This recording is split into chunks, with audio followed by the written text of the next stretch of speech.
नमस्कार विद्यार्थी मित्रांनो, आपण मागच्या व्हिडिओमध्ये जागतिकीकरणाचा तंत्रज्ञानावरील आणि सामाजिक आणि सांस्कृतिक घटकावर कोणकोणता परिणाम झाला आहे हे पाहिले. तर ह्या पाठाच्या शेवटी आपण पाहणार आहोत ते म्हणजे जागतिकीकरणाचे सकारात्मक काय परिणाम झाले आणि नकारात्मक काय परिणाम झालेले आहेत. तर आता आपण पाहणार आहोत जागतिकीकरणाचे सकारात्मक परिणाम. त्यामध्ये पहिला त्यामधला घटक आहे तो म्हणजे ह्या जागतिकीकरणामुळे औद्योगिकीकरणाला चालना मिळालेली आहे. तर जागतिकीकरणामुळे विकसनशील राष्ट्रात औद्योगिकीकरणास मोठी चालना मिळाली आहे. जागतिकीकरणाच्या प्रक्रियेत उद्योगांची कार्यक्षमता व स्पर्धात्मकता वाढवण्यासाठी अनेक इष्ट निर्णय घेण्यात आलेले आहेत, म्हणजे चांगले निर्णय घेण्यात आलेले आहेत. उदाहरणार्थ परवाना पद्धतीचे निर्मूलन करणे, सार्वजनिक क्षेत्रातील राखीव उद्योगांची संख्या कमी करणे, परकीय गुंतवणुकीस वाव देणे, मक्तेदारी कायद्यामध्ये सुधारणा करणे, कर व्यवस्था सुधारणे या सर्व उदार निर्णयामुळे नवीन उद्योग उभारणे, जुन्या उद्योगांचे विस्तारीकरण करणे, उद्योगांचे वैविध्यकरण करणे, परकीय कंपन्यांसह संयुक्त उद्योग उभारणे, उद्योगांचे हस्तांतरण करणे इत्यादी बाबतचे स्वातंत्र्य आज उद्योगपतींना मिळालेले आहे. त्यामुळे औद्योगिकीकरणाची गती वाढून औद्योगिक विकासास व रोजगार वृद्धी होण्यास मदत झाली आहे. तर उदारीकरणामुळे परकीय गुंतवणूक, तंत्रज्ञान, व्यवस्थापकीय कौशल्य, कच्चा माल इत्यादींची आयात वाढवून स्थानिक उद्योगांची कार्यक्षमता व स्पर्धात्मक शक्ती वाढण्याची शक्यता निर्माण झाली आहे. भारताचा विचार करता जागतिकीकरणामुळे भारतात अनेक परकीय तसेच स्थानिक कंपन्यांनी नवे उद्योगधंदे सुरू केले आहेत. तसेच सध्याच्या उद्योगांचा विस्तार केला आहे. उदाहरणार्थ फोर्ड व हुंडाई या कंपन्यांनी मोटार कारखाने उभारले, तर ITC, Hindustan Lever, Pepsi, Coca Cola, Pizza Hut या कंपन्यांनी खाद्यपदार्थ व शीतपेयांचे कारखाने काढले. तर खाजगीकरणाच्या प्रक्रियेमुळे आजारी सरकारी उद्योग खाजगी उद्योजकांना चालवण्यास दिले व त्यामुळे या आजारी उद्योगांची उत्पादकता, कार्यक्षमता आणि गुणवत्ता सुधारली. त्याचबरोबर दुसरा घटक आहे तो म्हणजे बाजारपेठांचा विस्तार.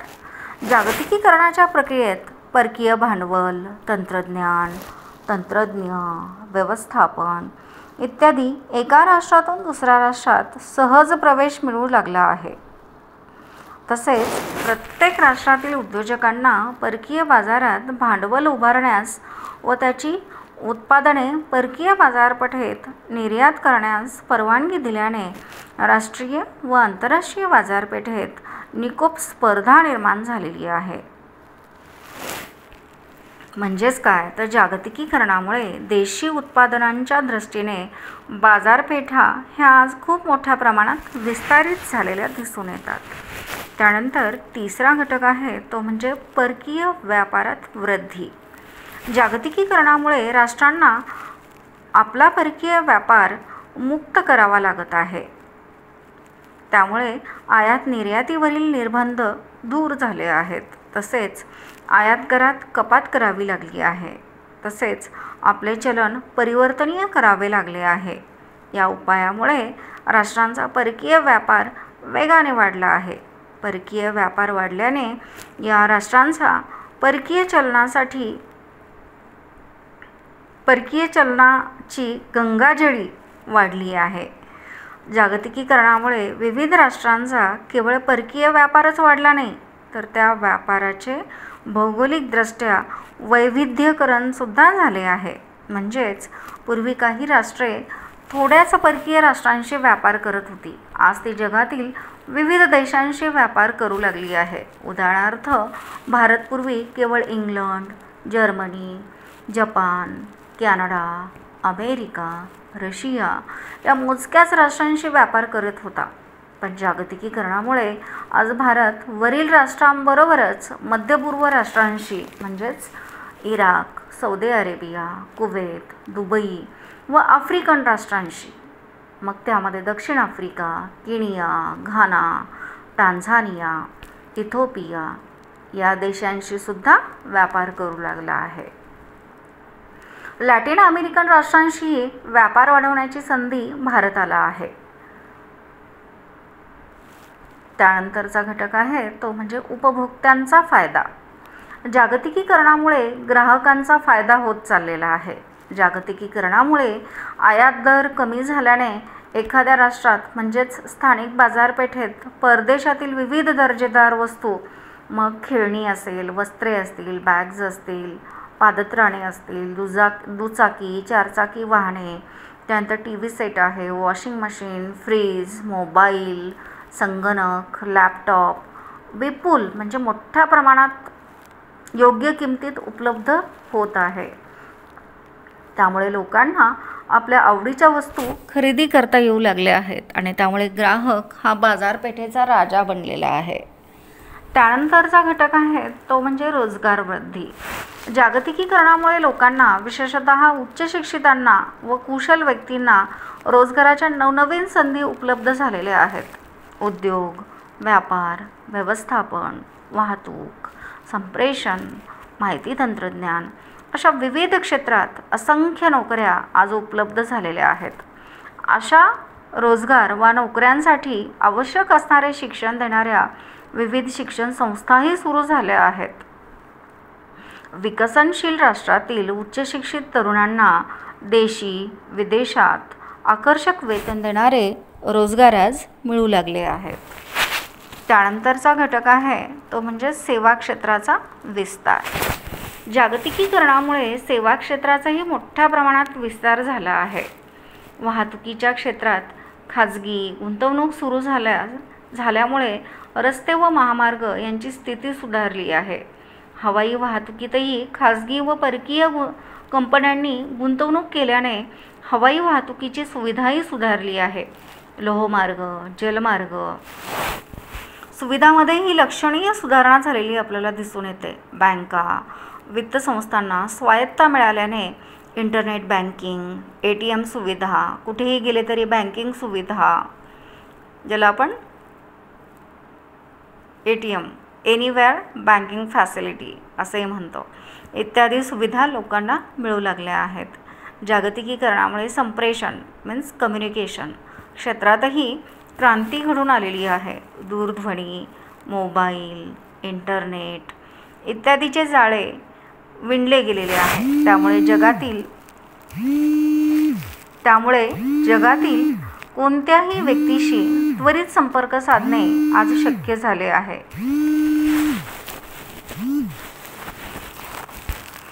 टपाल सेवेचे खाजगीकरण होऊन कुरिअर कंपन्यांद्वारे त्वरित टपाल पोहोचवता येत आहे. जागतिकीकरणात जगातील नामांकित शिक्षण संस्थांना इतर राष्ट्रात आपल्या शाखा उघडण्यास परवानगी मिळाल्याने तेथील विद्यार्थ्यांना उच्च दर्जाचे शिक्षण घेण्याची संधी उपलब्ध झाली आहे. शिवाय या परकीय शिक्षण संस्थांशी होणाऱ्या स्पर्धेत टिकण्यासाठी स्थानिक शिक्षण संस्थांना आपला शैक्षणिक दर्जा सुधारणे भाग पडत आहे. यातून शिक्षण क्षेत्रातील सुधारणांना गती मिळत आहे. थोडक्यात जागतिकीकरणामुळे सेवा क्षेत्रामध्ये खूप मोठ्या प्रमाणात बदल होऊन रोजगार वृद्धी झालेली आहे. त्यानंतर सामाजिक सांस्कृतिक संबंधामध्येही आपल्याला वाढ झालेली दिसून येते. पुढचा घटक आहे सामाजिक सांस्कृतिक संबंधात वाढ. जागतिकीकरणामुळे विभिन्न राष्ट्रातील लोक परस्परांच्या राष्ट्रांना भेटी देऊ लागले आहेत. शिक्षण, रोजगार, पर्यटन इत्यादींच्या निमित्ताने जगात कुठेही स्थलांतर होऊ लागले आहे. परिणामी जगातील विविध लोक व राष्ट्रे यांच्यात केवळ आर्थिक सहकार्याचेच नव्हे तर सामाजिक आणि सांस्कृतिक सहकार्याचेही संबंध वाढत चालले आहेत. या संबंधावरील राजकीय व भौगोलिक सीमा दूर झाल्या आहेत. त्यामुळे जग खूप जवळ आले आहे. राष्ट्रातील या सहकार्यामुळे संपूर्ण जग हे जणू एक खेडेच बनले आहे. जागतिकीकरणामुळे जागतिक खेड्याचे म्हणजेच ग्लोबल विलेजचे स्वप्न प्रत्यक्षात उतरण्यास चालना मिळालेली आहे. तर आपण आत्ता हे पाहिले की जागतिकीकरणाचे चांगले परिणाम काय झालेले आहेत, ज्याला आपण सकारात्मक परिणाम असं म्हटलेलं आहे. तर आता आपण पाहणार आहोत की ह्या जागतिकीकरणाचे दुष्परिणाम किंवा ज्याला आपण नकारात्मक परिणाम हे कोणकोणते झालेले आहेत. त्यामध्ये पहिला घटक आहे तो म्हणजे स्थानिक उद्योगाला मारक. जागतिकीकरण हे स्थानिक उद्योगाला मारक ठरत आहे. जागतिकीकरणाच्या प्रक्रियेत उत्तम गुणवत्तेच्या परकीय वस्तू मुबलक प्रमाणात व वाजवी दरात स्थानिक बाजारपेठेत उपलब्ध होत आहेत. स्थानिक वस्तूला या परकीय वस्तूंशी स्पर्धा करणे शक्य होत नाही. त्यामुळे स्थानिक उद्योगात मंदी येऊन ते आजारी पडत आहेत. काही स्थानिक उद्योजकांनी तर आपले उद्योग परकीय कंपन्यांना विकून टाकले आहेत. परकीय कंपन्यांनी जाहिरातीच्या जोरावर स्थानिक बाजारपेठा काबीज केल्याने स्थानिक उद्योगांची, विशेषतः लघु उद्योगांची स्थानिक बाजारपेठेत पिछेहाट झालेली आपल्याला दिसून येते. त्यानंतर बहुराष्ट्रीय कंपन्यांची मक्तेदारी. जागतिकीकरणामुळे बहुराष्ट्रीय कंपन्यांची अनेक क्षेत्रात मक्तेदारी निर्माण होत आहे. जागतिकीकरणाच्या प्रक्रियेत अमेरिका, पश्चिम युरोपियन राष्ट्रे, जपान इत्यादीमधील अनेक कंपन्यांनी विकसनशील राष्ट्रातील महत्त्वाचे उद्योग आपल्या ताब्यात घेऊन स्थानिक उद्योजकांना बाजारपेठेतून हुसकावून लावले आहे. प्रचंड भांडवल, अत्याधुनिक तंत्रज्ञान, उत्तम व्यवस्थापकीय कौशल्य, आकर्षक जाहिरातबाजी इत्यादीच्या जोरावर बहुराष्ट्रीय कंपन्यांनी जागतिक बाजारपेठेतील मोठा हिस्सा काबीज केलेला आपल्याला आज दिसून येतो. त्यानंतरचा घटक आहे तो म्हणजे बेरोजगारीत वाढ. अनेक विकसनशील राष्ट्रात मुळातच रोजगाराच्या संधी कमी आहेत. त्यामुळे बेरोजगारीचे प्रमाण बरेच आहे. जागतिकीकरणामुळे बेरोजगारीचे प्रमाण वाढण्यास हातभार लागला आहे. परकीय वस्तूंशी स्पर्धा करू शकत नसल्याने अनेक स्थानिक उद्योग आजारी किंवा बंद पडून त्यातील कामगार बेकार बनत चालले आहेत. खाजगीकरणाच्या धोरणामुळेही कामगार कपात होऊन अनेक कामगार बेकार झाले आहेत. लघु उद्योगांची पिछेहाट झाल्यानेही बेकारीत वाढ झाली आहे. त्यानंतरचा घटक आहे तो म्हणजे विषमतेत वाढ. जागतिकीकरणामुळे आर्थिक तसेच सामाजिक विषमता वाढली आहे. जागतिकीकरणामुळे ज्या रोजगाराच्या संधी उपलब्ध झालेल्या आहेत त्याचा फायदा केवळ उच्च शैक्षणिक पात्रताधारक व्यक्तींनाच होत आहे. त्यामुळे बडे शेतकरी, उद्योजक आणि व्यापारी या प्रक्रियेमध्ये मालामाल होत आहेत. त्यांच्या तुलनेत मात्र लहान शेतकरी, शेतमजूर, अकुशल कामगार, दलित, आदिवासी इत्यादी दुर्बल घटक मात्र जागतिकीकरणाच्या फायद्यापासून वंचित राहत आहेत. त्यामुळे श्रीमंत वर्ग अधिक श्रीमंत तर गरीब हा अधिक गरीबच बनत चाललेला आहे. श्रीमंत वर्ग चैन करू लागला आहे तर गरीब वर्गाला मूलभूत गरजा भागवणे सुद्धा कठीण बनलेले आहे. म्हणजेच काय तर आर्थिक आणि सामाजिक विषमता ह्या जागतिकीकरणामुळे वाढत चाललेली आहे. त्यानंतरचा घटक आहे तो म्हणजे विकसनशील राष्ट्रांची लूट. जागतिकीकरणाच्या प्रक्रियेत विकसित देश उदाहरणार्थ अमेरिका व युरोपियन राष्ट्रे ही विकसनशील राष्ट्रांची लूट करत आहेत. रॉयल्टी, नफा, कर्जावरील व्याज ह्या रूपाने विकसनशील देशात मिळवलेले उत्पन्न आपल्या देशात पाठवून विकसित राष्ट्रे ही लूट करत चाललेली आहेत. त्यानंतर कर्जबाजारीपणात वाढ. जागतिकीकरणाच्या प्रक्रियेत